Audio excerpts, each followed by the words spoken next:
The air in the valley hangs thick and heavy, a suffocating blanket of wet wool, saturated with the smells of damp earth and biting machine oil. It clings to Frank Kowalski's skin, a constant, sticky reminder of this inescapable place, plastering his shirt to his back. But the smell that has burrowed deepest, the one he can't escape, is the fresh, mineral scent of newly turned earth.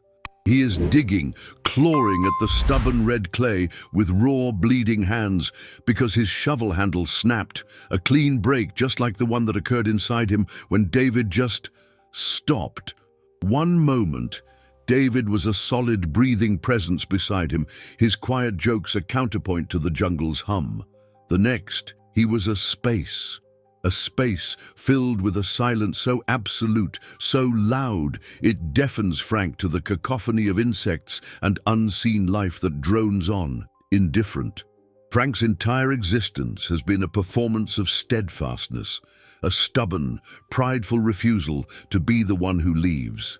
It's a role he took on with grim determination the day his older brother, Michael, simply vanished from their dreary Pennsylvania steel town, leaving behind nothing but a note and a shattered family. Frank was left to carry the crushing weight of their father's broken pride, to be the unmoving pillar. That departure carved a hole in him, a fear so primal and deep he volunteered for this assignment, needing to prove to a ghost, to himself, that he was different, that he was loyal to the bone, not a runner like Michael. Now, tearing at the unyielding dirt, frantically trying to build a physical wall against the devastating emptiness David left behind. That old familiar wound tears wide open, bleeding fear and failure into the humid air. His muscles scream, but the pain is a welcome distraction, and that's when he hears it. He freezes, fingers buried in the cool clay. It's not a bird, not the scuttling of a lizard, or the call of some unknown animal from the canopy. The sound is utterly alien to this place, a violation of its natural law. It's the thin, impossibly fragile wail of a baby, crying from the deep green shadows that press in just beyond the clearing, a tiny, human sound in the heart of an inhuman wilderness. For raw stories of survival and the human spirit pushed to its limits, subscribe. Follow Frank's journey into the unknown and discover what secrets the silence holds. Don't miss what happens next. Finding her was the easy part. She was just a tiny thing, impossibly small, left in a woven basket by a hut that had long since fallen silent. Every regulation I'd ever memorized, every instinct for self-preservation, screamed at me to turn back, to unsee what I'd seen. But the ghost of my brother, the empty space he'd left behind, whispered a different order. I couldn't leave another soul to vanish into this wasteland. The real challenge began the moment I lifted that basket. In the quiet of my own mind, I gave her a name: Hope. The word felt clumsy and foreign on my tongue, a dangerous sound in a place that had forgotten its meaning. Keeping her alive became my secret, my one act of defiance. The same stubborn resilience I'd forged in the shadow of my brother's desertion was now my only asset. I traded my rations for powdered milk from a sympathetic cook who knew better than to ask questions. My helmet became a makeshift pot to boil water over a tiny, smokeless flame I nursed in the dark. I learned to hush her cries against my chest during patrols, the terror of discovery, a constant cold knot tightening in my stomach. To my squad, I was just a man unraveling. They saw the weight in my pack and the hollows under my eyes and assumed the worst, especially PFC Evans, whose cynical gaze seemed permanently aimed at my fraying edges. "Whatever you're hiding in that pack, Kowalski," he said one afternoon, his voice a low growl that didn't carry, "it's making you a liability." In his sneering contempt, I saw a distorted reflection of my own darkest fear, that in the end, this place makes everyone disappear one way or another. In the oppressive stillness of the humid nights, Frank's thumb traces the worn, floral engravings on a tarnished silver locket. The cool metal is a familiar comfort, a fragile anchor to a home that has faded into the realm of dreams. It was his mother's, then his, a family heirloom meant to be passed down. He can still see his brother Michael's grin, hear his voice promising to give it to his fiancée, a promise swallowed by the silence Michael left behind. That future, that life, never came to be. Now a different weight settles on his heart. He watches the baby sleeping in a makeshift cradle, her breath a soft rhythm in the dark. He gently places the locket in her palm, her tiny fingers instinctively curling around the oval shape. The object feels impossibly heavy, a nexus point connecting two irreconcilable realities, the brother he lost forever and the child he found in the ruins of their world. It is a vessel of unspoken histories, of grief and a desperate, fragile hope. The weight of it all presses down tonight, heavier than usual. The loss of David is still a raw, gaping wound, and the silence echoes with his absence. A sudden, desperate need for connection, for some small piece of his friend to cling to, seizes Frank. He moves to David's pack, his hands fumbling with the buckles. He expects a worn book, perhaps a faded photograph, anything to make him feel less alone. Instead, his fingers brush against something tucked deep within a side pocket. It's a letter, the paper crumpled and softened by water, the edges frayed. He carefully pulls it free. The ink is slightly blurred, but the handwriting is clear. It's from David's sister. With a tremor in his hand, Frank unfolds the stained pages. His eyes scan the words of love and worry for her brother, before a line near the bottom makes the world drop from beneath him. "I pray you are safe," she wrote. "And I pray you find Frank. He needs to know his brother Michael made it home to me, however briefly, and that he has a daughter."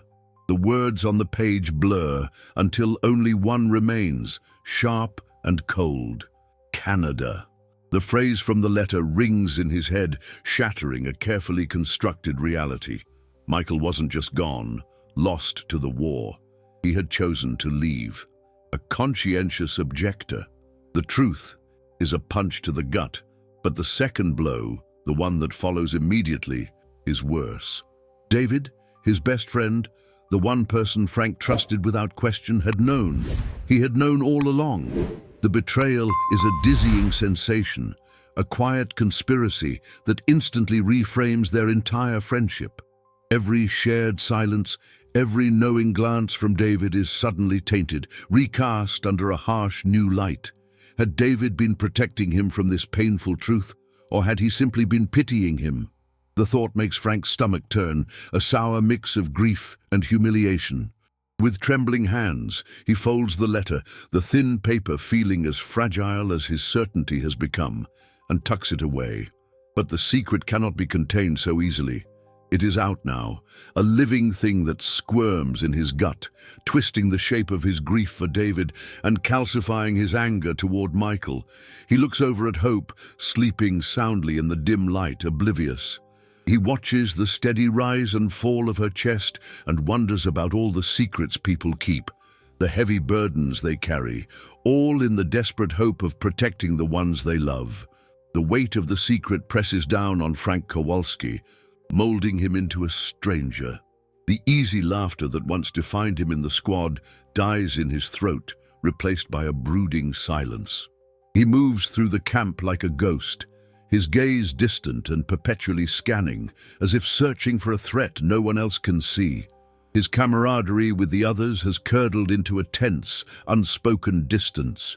He is a man carrying a burden so immense it has become a physical presence, an invisible shield that deflects connection. The men in his squad, once his brothers, now give him a wide berth. They trade uneasy glances as he passes, noting the haunted quality that has taken root in his eyes. They hear him sometimes, when the desert wind is low, murmuring to his pack as if it holds the answers he desperately seeks. The whispers trail him like a shadow. "He's lost it," one mutters to another. "Snapped right after David took off." The speculation is a constant low hum. Evans is the only one who dares to be direct. He corners Frank by the dusty water trailer, the late afternoon sun casting long shadows between them. Without looking at him, Fixing his gaze on the horizon, Evans speaks, his voice low and gravelly. "You know, my old man used to say there are two kinds of people who run away, Kowalski. The ones who are scared and the ones who are principled. It's hard to tell the difference from a distance." The statement lands with the force of a physical blow. It is not an accusation, but something far more cutting, an observation. Evans either knows something, or he simply sees the same troubling pattern Frank has begun to see in himself. The comment hangs in the heavy air, a challenge thrown down that Frank, hollowed out by his secret, has no way to answer. Frank begins to probe. His questions a delicate dance around the subject of civilian havens. The answers, when they come, are fragmented, fearful whispers of a Catholic mission nestled near Da Nang. It is said to be a sanctuary, a place of peace presided over by a French nun, where a child might find safety. The seed of this idea lodges deep within him, a fragile hope unfurling amidst the ruins of his former convictions. A plan, desperate and fraught with risk, begins to bloom. He must secure passage. He approaches his lieutenant, a young man whose face is etched with the premature lines of command, and speaks of scouting a new supply route, a necessary half-truth cloaking a far more personal mission. The conviction in his voice, however, is absolute, a raw sincerity that cuts through the subterfuge. The lieutenant, perhaps seeing a ghost of the reliable Kowalski he once knew, a flicker of purpose in tired eyes, grants his consent. The trek that follows is a silent pilgrimage.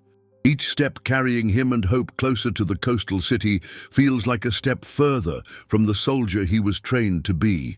He is no longer an instrument of war, bound by orders and protocol.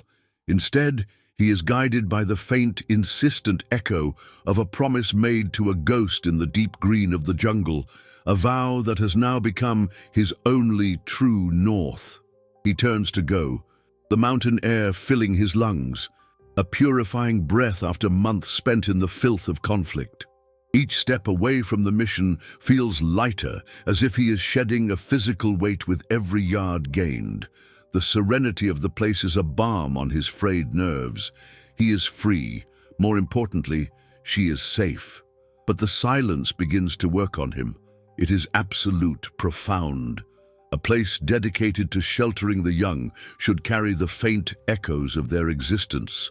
A distant shout, the scuff of a shoe, the melody of a nursery rhyme. Here there is nothing but the whisper of the wind through the pines.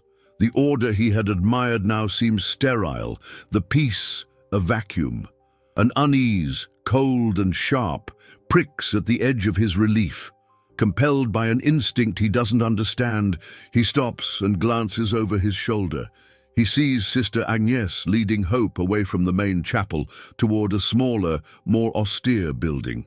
The nun's hand is on Hope's shoulder, and what he had taken for a reassuring touch, he now sees as a firm, controlling grip. Hope looks back, her small face a silent question, and for a fleeting moment, the nun's gentle expression dissolves into a flash of hard, cold impatience. It is gone as quickly as it appeared, the pious mask slipping back into place, but he saw it. That single, discordant detail shatters the tranquil tableau. Frank's eyes, trained for threat assessment but dulled by fatigue, are suddenly wide open. He scans the whitewashed walls again, but this time he sees not a sanctuary, but a fortress. High on the second floor, a window that looked decorative from a distance reveals itself to be barred. The immaculate flower beds are too perfect, laid out with a geometric precision that speaks of rigid control, not loving care. And there, tucked beneath the eaves of the red-tiled roof, the dark eye of a security camera glints in the afternoon sun. The relief curdles into a thick, suffocating dread that chokes him. He hadn't saved her. He had delivered her. The mission dossier had called this place a sanctuary, and he, desperate for an end, had believed it without question. He had led Hope into a gilded cage. The man he was, the one he hoped to reclaim, would be forever haunted by the image of her trusting face. His duty was not over, It had been a lie. He stops, the valley's peace now a mocking indictment of his failure. Slowly, he turns back, his hand falling to the cold steel beneath his jacket. The real mission had just begun. He had almost made it. The iron gate of the mission stood open, a dark mouth promising an end to this chapter of his life. The sun beat down on the dusty path, and the whitewashed walls of the compound seemed to shimmer with a holy, tranquil light. He had done the right thing, he told himself. He had brought her to safety. But just as his foot crossed the threshold from the mission's quiet grounds to the uncertain world beyond, a soft voice snagged him. "Wait!" Sister Agnes stood just behind him, her dark habit absorbing the heat, her face a mask of gentle sorrow. He turned, his heart sinking.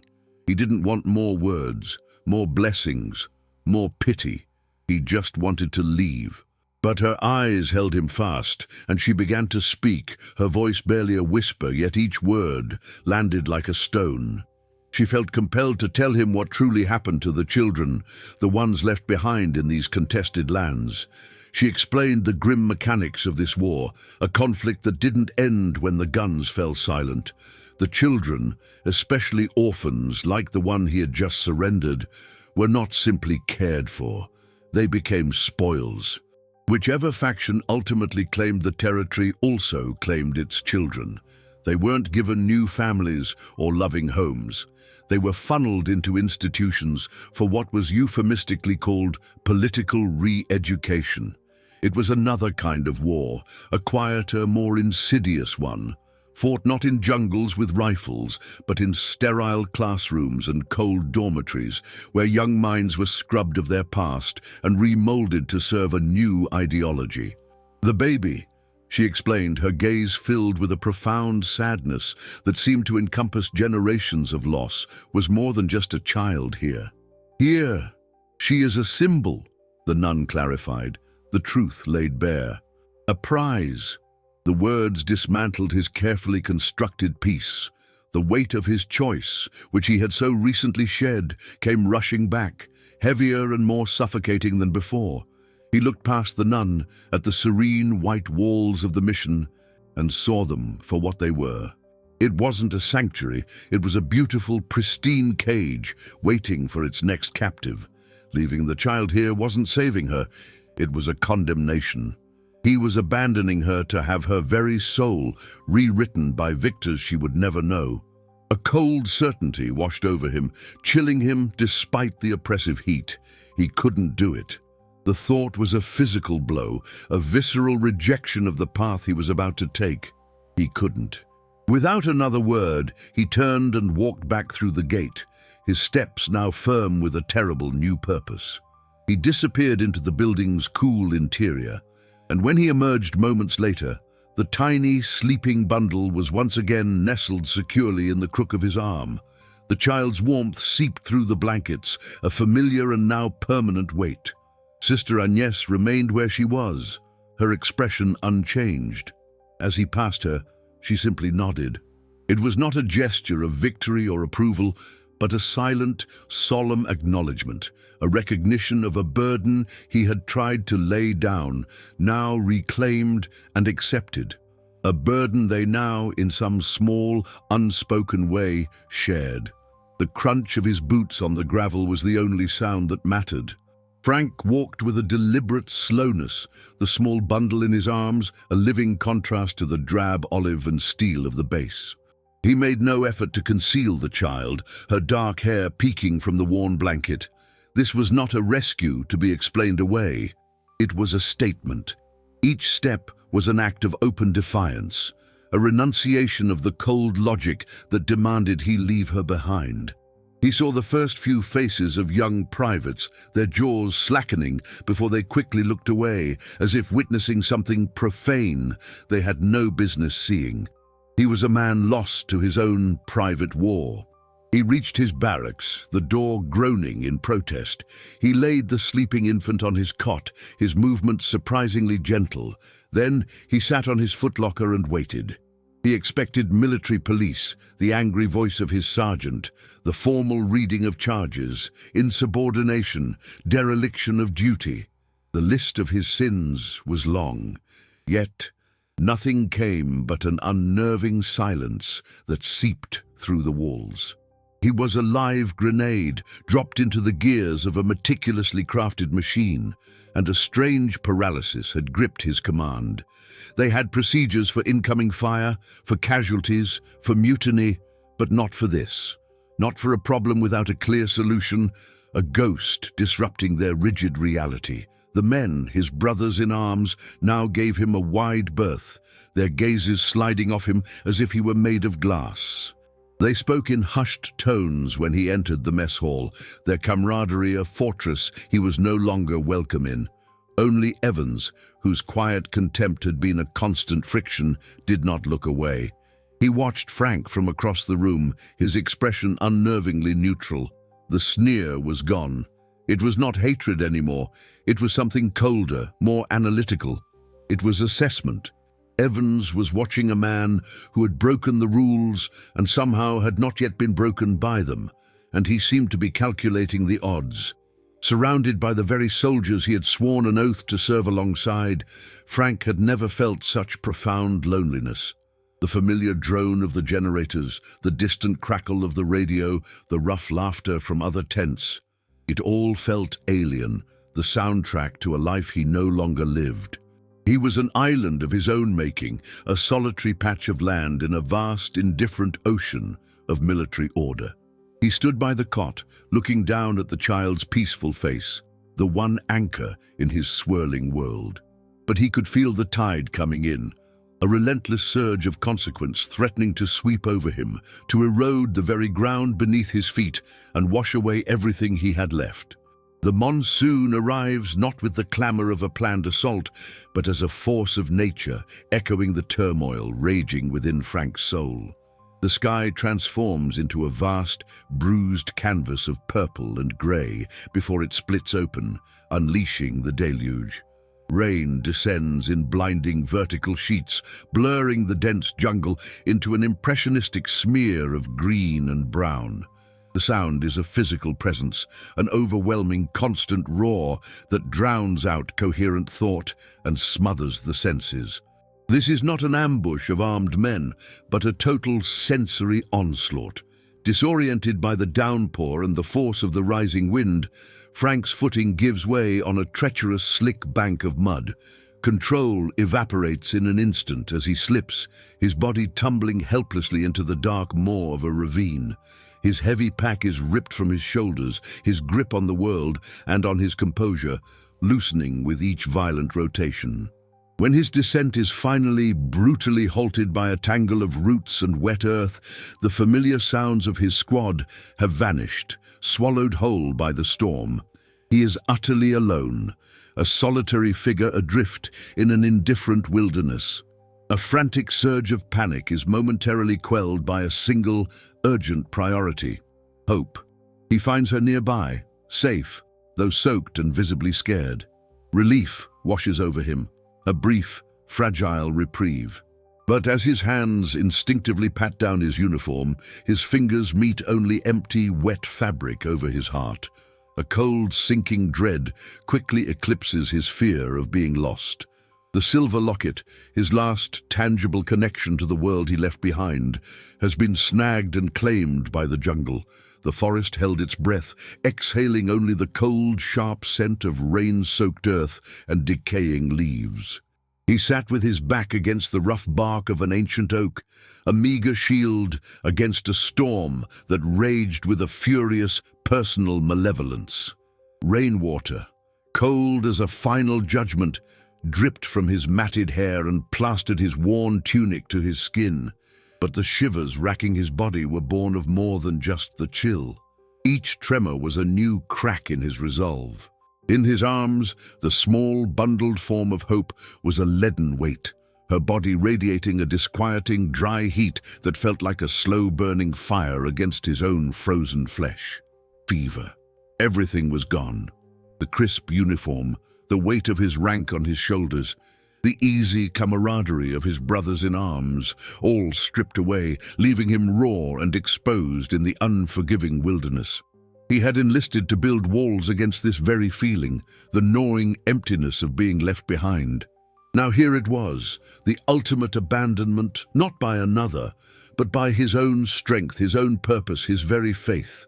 The darkness was suffocating, a physical presence pressing in on him, and in that crushing blackness, the last bastion of his pride finally fractured. He leaned down, his lips brushing the child's damp forehead.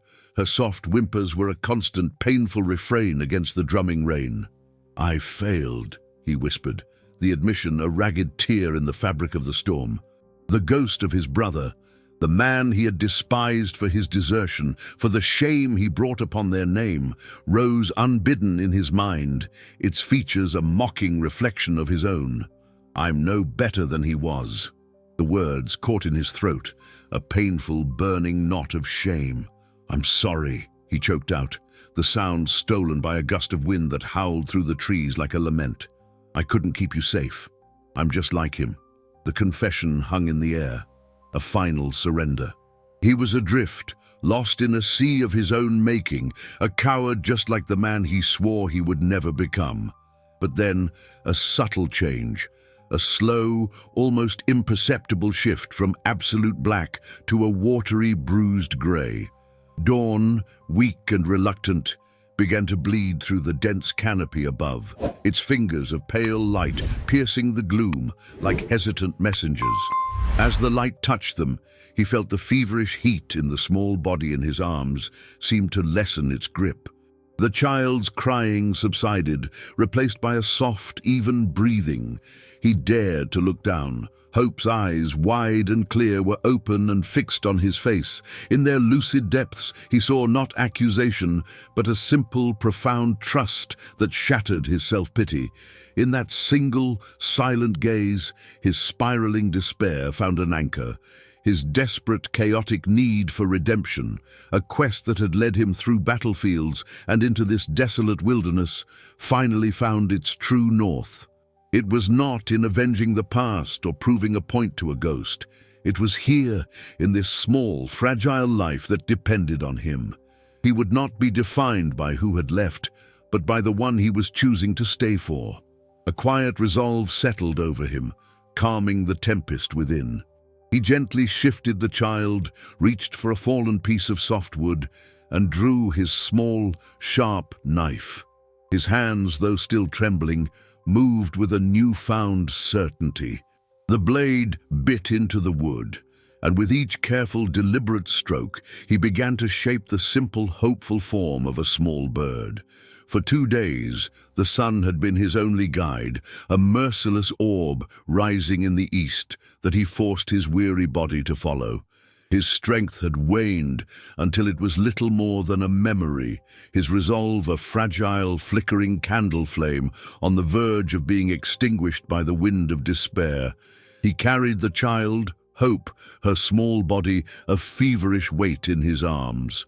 Just as he felt the last of his energy abandon him, he stumbled through a thicket of trees and into a small, unexpected clearing. Before him stood a tidy hut, smoke curling lazily from its roof, surrounded by a well-tended garden bursting with life. From the shaded doorway, a family watched his approach. A man, a woman, and 2 small children who peeked from behind their mother's legs. Their eyes did not linger on the tattered remains of his uniform or the weapons slung over his back. They looked past the soldier and saw something far more elemental. A desperate man, his face a mask of exhaustion, cradling a sick child whose breaths were shallow and faint. No words were needed. The language of human need is universal. With slow, deliberate gestures, they beckoned him forward. They offered him a bowl of warm, steaming rice and a cup of fragrant tea that soothed the ragged edges of his soul. The woman, her movements gentle and sure, carefully took Hope from his trembling arms. She cleaned the child's flushed face with a cool, damp cloth and wrapped her small, listless form in a dry, soft blanket. As she settled the child, her gaze fell upon the small wooden bird he had painstakingly carved during quieter moments. A soft smile touched her lips. She picked up the simple toy and placed it in Hope's hand. a silent acknowledgement of his fatherhood, his love. The next morning, after a sleep so deep it was like a small death, the man from the family was waiting. He led him outside and pointed toward a formidable ridge in the distance, a barrier that had seemed insurmountable. Then, using a stick, he traced a winding line on the dusty ground, revealing the secret of a hidden path.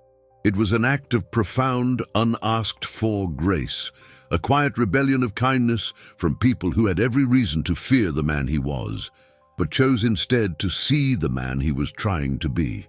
The dusty path, beaten down by countless frantic feet, finally spills out onto the edge of Da Nang. It terminates not in a promise of freedom, but in a wall of human desperation, a chaotic, makeshift checkpoint choked with a teeming mass of souls, all clawing for a way out. The air is thick with the stench of sweat and fear, a cacophony of pleas, cries, and shouted orders cutting through the humid haze. This is the final bottleneck, the last artery out of a dying city. Amidst the swirling chaos, a single point of grim order stands fast. It's a man, and Frank recognizes him instantly. Evans. He holds a clipboard like a scepter, his face a mask of weary efficiency, etched with lines of sleepless nights and difficult decisions. He is the arbiter of fates, the gatekeeper. A cold stone drops into the pit of Frank's stomach. Of all the faces in this sea of humanity, it had to be his. The long, grueling journey, the risks taken, the narrow escapes, all of it crumbles to dust in an instant. The faint, flickering ember of hope he had so carefully guarded is extinguished. Evans will not hesitate. He will see the unauthorized child, the lack of proper papers, and the entire house of cards will come crashing down. He will be reported, his name added to another, more sinister list. The consequences of his choices are no longer a distant threat, but a present, breathing reality. Instinctively, he tightens his grip on the small, warm bundle in his arms, turning his body to shield the sleeping child from the harshness of their situation. Her innocence is a painful accusation. His mind races, scrambling for one last gambit, a final, desperate ploy, but finds only blank walls. The escape routes have all closed. There is nowhere left to run, no shadow to melt into. Evans's head lifts from his list. His gaze is methodical, a slow, dispassionate sweep across the desperate faces before him, dismissing them one by one. Then, the sweep halts. The grey eyes, tired but sharp, find Frank's. They lock. There is no jolt of surprise in Evans' expression, only a quiet, unnerving flicker of recognition. It's a look that says, "I knew you'd end up here." The moment of reckoning, long dreaded and inevitable, has finally arrived. Evans doesn't raise his voice over the din of the departing choppers. He simply catches Frank's eye and jerks his head toward a secluded corner, a pocket of stillness behind a bulwark of crates. "Kowalski, over here." Frank's legs feel disconnected from his body as he follows, each step an uncertain lurch. Away from prying eyes, Evans's voice is flat, stripped of all emotion. "I grew up on Cedar Street," he says, a statement so mundane it feels surreal. "2 blocks down from you, I knew Michael. Not well, but I knew him." Frank just stares, his mind struggling to process the connection. Evans's gaze is steady, unpitying. "He wasn't a coward, Frank. He was a conscientious objector. He tried to explain it to your father. He believed all of this was wrong." The words detonate silently inside Frank, shattering a foundation of bitterness he has carried for a lifetime. In this grimy corner, the story's most painful secret is laid bare by a near stranger. The carefully constructed image of his brother as a family disgrace crumbles into dust. He suddenly understands that David, his stoic friend, had never betrayed him with his silence. He had been a guardian, protecting Frank from a truth his rigid, wounded perception of honor wasn't ready to hear while honoring a friend's difficult choice. The true antagonist was never an enemy soldier or even Michael, but the inflexible code that had lived in his own heart. "The choppers are leaving," Evans says, his voice cutting through Frank's reeling thoughts. Give me a reason to look the other way. The ultimatum hangs in the tense air. Frank has nothing to offer, no bribe to place, no bargain to strike. He is empty of everything but this devastating new clarity. Slowly, he holds out his hand. In his palm rests a small, crudely carved wooden bird, a thing he whittled into existence in the lonely depths of the jungle. It isn't payment. It is an offering of his remade self. Evans looks from the simple wooden figure to the infant in Frank's arms, and then back to Frank's face. A long moment stretches, an entire history of pain and misunderstanding evaluated and judged. Finally, a small, sharp nod. Get on, he says. The melody is delicate, a series of random harmonious notes carried on a warm summer breeze that rustles the heavy-headed hydrangeas. It is the sound of peace, a sound that has over the years replaced the phantom echoes of chaos in Frank's mind. Here in this quiet suburb, the only battles are against weeds in the lawn. His face, etched not with the harsh lines of war, but with the softer map of contentment, is turned towards the house, where the sliding glass door stands open, an invitation to the afternoon air. Through that open door he watches his daughter, Hope. The name had felt audacious, a desperate prayer in a world emptied of it. Now she is a vibrant teenager, her hair catching the golden light as she leans against a window, completely absorbed in the letter she holds. She is his legacy, the living proof that something beautiful could grow from scorched earth. He watches the small smile play on her lips as her eyes scan the page. She finally looks up, her smile breaking wide and bright. "Who's it from?" she asks, her voice clear. Frank rises from his patio chair, his movements unhurried, each step an affirmation of his belonging. He walks over to her, his shadow falling gently across the sun-drenched floor. As he stands behind her, his gaze catches something on her desk. Tucked into the corner of a picture frame is a small, tarnished silver locket. A jolt, not of alarm, but of profound recognition, passes through him. He doesn't know its precise journey to his daughter. A posthumous gift from Evans, placed in hope swaddling by the courageous family who had pulled them from wreckage. He never found out. The question's lost to time. For years it lay in a box, a cold symbol of a broken promise. But seeing it here, next to a photo of Hope at a school dance, it felt different. No longer an emblem of failure, but a quiet token of unexpected grace, a testament to the kindness that delivered them.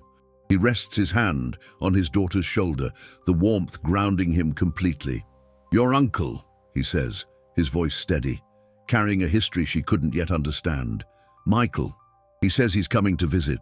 The name, once a ghost on his lips, is now spoken into the peaceful air of his home. The catharsis is not a tidal wave, but a quiet tide, washing away the last remnants of a distant pain. It is profound, complete. Looking at his daughter at the locket and hearing the chimes through the open door, Frank understands. He didn't just survive, he had finally, truly found his way home.